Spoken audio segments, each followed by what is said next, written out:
So now we're looking at step 3, designing the actual campaign structure. Now, in my opinion, building a campaign structure is really what separates someone who's good at Google Ads from someone who's not, because there are a lot of nuances and a lot of things to consider. Now, the first thing to consider when designing a campaign structure is that there are certain implications regarding performance and cost of the 3 keyword pillars that we already covered. So if we look at our 3 keyword pillars from left to right here, we have brand, which have very high conversion rates. And by this, I mean that the percentage of people who are clicking on your brand name after Googling it and then going on to purchase is usually very high when compared to generic or competitor campaigns and keywords. And that's pretty obvious. It's because not only do they know what they're looking for, they know who they're looking to provide it to them, and it happens to be you. Now, I believe this is only really necessary if competitors are bidding on your brand name. Google have a lot of competing arguments about this. We used to actually have to, upsell our customers on launching brand campaigns so that they'd essentially pay for their own name to appear at the top. It's just not always necessary, honestly. And so I think it's really only necessary when other people are already doing it, and you can't lose market share when people are typing in your own brand name and they get shown a crazy 20% offer from your top competitor. So it's best to just bid on your brand name and beat them to it, if that happens. The next pillar, generic. Now, this is used to acquire new customers. As I said, these people don't know you, they don't know your competitors, they just know that they want new shoes, for example. Now, it's typically the most common strategy. It's usually the reason why we would use Google search ads. It makes the most sense. And the final pillar here, competitor terms, obviously going to have the lowest conversion rate, because while they do know what they're looking for, they seem to know who they want it from, and it is actually not you. So that's not a great position to be in. You can, of course, always pay to appear there as a way to acquire new customers, but it's definitely the most costly, and it can incite competitors to kind of start this bidding war. I've seen it where it can get ugly as well. They basically have to start bidding on their own brand name. Maybe they might retaliate by bidding on yours as well, and no one really wins in that kind of scenario. But it's often clients tell me that's what they want, and so it's totally a strategic choice, up to you.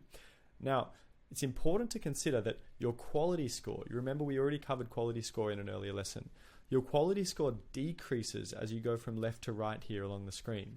Now, the reason is, if you're Coca-Cola and you're bidding on the word Coca-Cola and your URL is coca-cola.com, in the ad text it says Coca-Cola, and all over the website, which Google has already crawled, is the word Coca-Cola, then your quality score, which is basically just Google saying how relevant is this ad to this, to this user who's typed in Coca-Cola, to these keywords, your quality score is going to be very high, i.e. you're extremely relevant.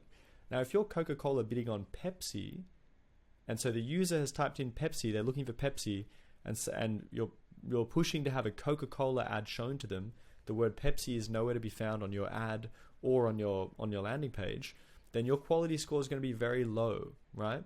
This is sort of just a tendency that holds true, guaranteed. And so the implication of this is the real important thing, is that your average cost per click actually goes up as you take your strategy from left to right here. So bidding on your own brand name is extremely cheap. It is the cheapest thing you can do on Google search. Bidding on generic terms like cola, soft drink, in the case of Coca-Cola, is not as cheap as your own brand name because the quality score isn't quite as high.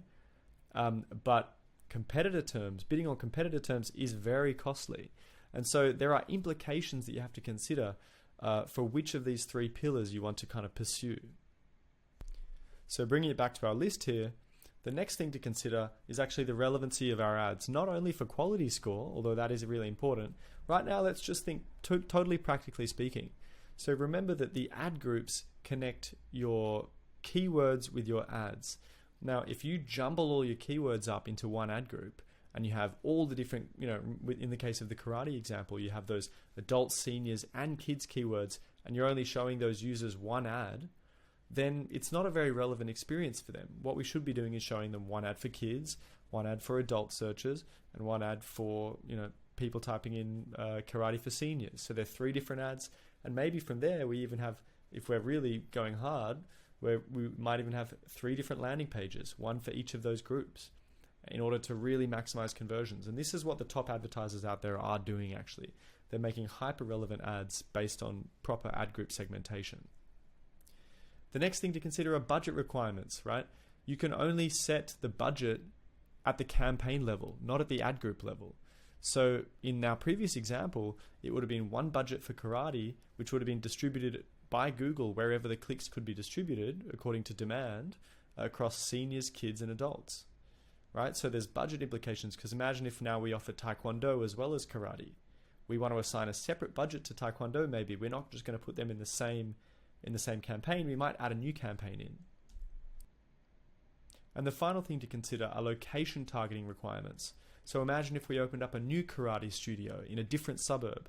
We might want to target a different location, because that can only be done at the campaign level. We're actually going to create a new campaign for that new karate studio. So there are various things we need to consider when creating a winning campaign structure. Now let's use an example here. Let's imagine we're a shoe store. Let's imagine we're Nike and we are selling boots, heels, and sneakers. Okay? So we might have one campaign for shoes where we have boots, heels, and sneakers all separated by ad groups. But as you saw previously, we can build out our keywords list and maybe go really far with boots and separate multiple groupings for knee-high boots, lace-free, and even steel-capped. Then we can do the same thing for our heels and our sneakers divisions. So suddenly we might have 3 different campaigns, and notice that all of these are actually generic. So they're not related to Nike, they're not related to Nike's competitors, they're just generic, i.e. they're boots, heels, and sneakers.